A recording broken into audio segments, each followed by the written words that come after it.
Hey everyone, welcome back to DIY with Vinny.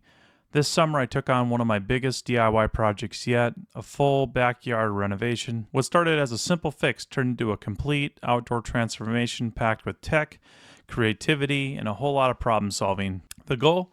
Turn this plain, shitty yard into a fully connected outdoor living space that's modern, functional, and smart. We're talking about new landscaping, lighting, decking, railing, custom-built outdoor TV cabinet, and a full audio setup with outdoor speakers, all tied together with smart home projects and automations. This is a 4-part series, and I'm taking you through every stage of the build, from digging and pouring concrete to wiring lights, installing other tech, and all the little details in between.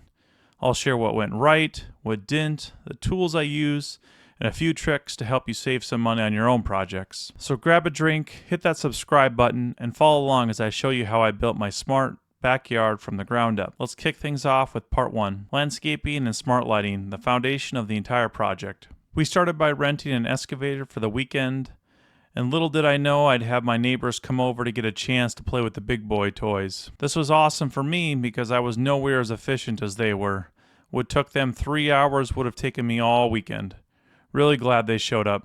Thanks, Mitch. I wanted to move the existing retaining wall, so we used the excavator to remove most of the blocks so we could dig out behind the wall and straighten it out. Afterwards, we reinstalled the existing blocks. I wasn't looking to replace and create an unneeded expense. They also dug out the small lawn area in front of the deck, as I wanted to install a concrete pad for a future swim spa or a pool, and was looking to get rid of the patchy lawn. My Yarble robot mower tends to have a hard time getting close to the edge in such a small area. I'll also give you my opinions on my Yarble mower in an upcoming video for anyone that's looking to see how mine has held up over the last year. Next, we leveled this area out and dropped in about 4 yards of Class 5 material for underneath the concrete pad, which is a common material used for a base and driveways and foundations. I had already returned the excavator, so I had my kids and their friend help spread it out, because you know me, I love exploiting my children to hard work. From there, we built concrete forms out of 2x6 framing lumber, staked them into the ground, leveled the pad out, and added rebar for strength. We poured a brand new 6-inch pad and reinforced the concrete pad with fiber mesh to support the extra weight. Just a note, the fiber mesh is added at the cement plant and not by you. This is what I thought prior to doing a little research. Just let them know when you call to order. They can also add color to the concrete if you're looking for something fancy. As a rule, the darker the color you want, the more expensive it's going to be. Most concrete places have a minimum order size of 4 yards and will charge if your order doesn't make it. I didn't want to pay extra for being short, so I found a creative idea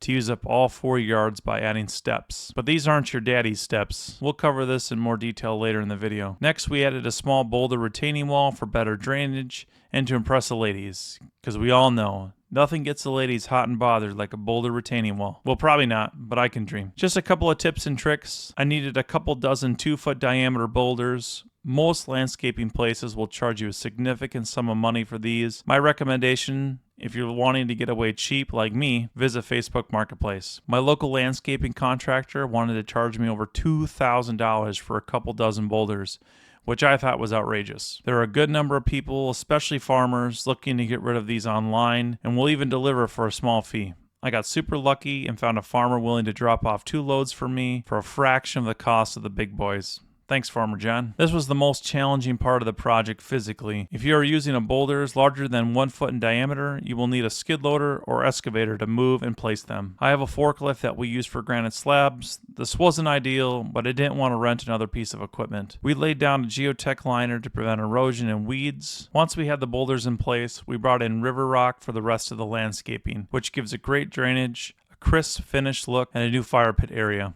Apparently, the fire inspector recommends keeping your fire pit at least 25 feet away from your house. I also decided to add river rock to the overgrown garden beds because I was also tired of trying to maintain it. And I also created a border along the entire landscaping project.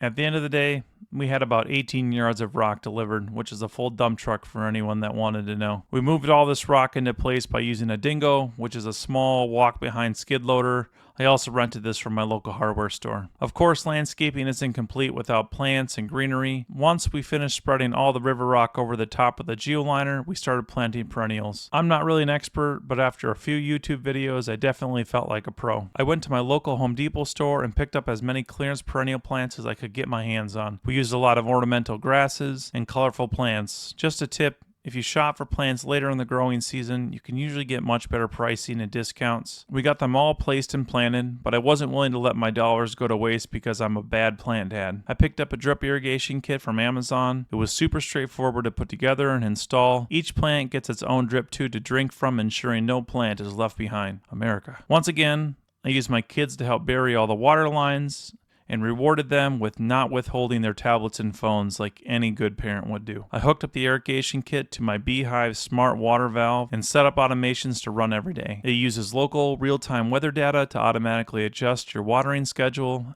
It accounts for rain, wind, cloud cover, and freeze delays, so you can really set it and forget it, while also conserving water. The B-Hyve app, available in iOS and Android, lets you program, monitor, and adjust your watering system from anywhere in the world. I also have local control of my B-Hyve valves in Home Assistant, which I use for other outdoor automations. I'll be covering this in a future episode, so stay up to date and subscribe. One of the coolest ideas I came up with in the landscaping part of the projects are the floating concrete steps I mentioned earlier. This part of the design was an accident. It was just originally added to not waste concrete, but turned into one of the landscape focal points. We built concrete forms for the steps, staked them into the ground, leveled them out, and added metal reinforcement. Since I own a granite countertop business, I decided to cap each step with a leftover piece of granite and give the illusion that they're floating. Since the granite pieces are polished, I was also worried about someone slipping if they got wet. I applied each step with an anti-slip spray from Rust-Oleum. This worked better than I could have imagined. I would 100% recommend this stuff. Just a quick tip about the concrete part of the step. I only made these forms 6 inches deep, and we had issues with the steps tilting once we had the granite tops on. I had to go back and reinforce the steps with more concrete after the fact. If I were to do it again, I would make the forms at least 12 inches deep to support the floating part of the step. If you're wanting to do a similar design with floating steps, there's lots of materials to choose from.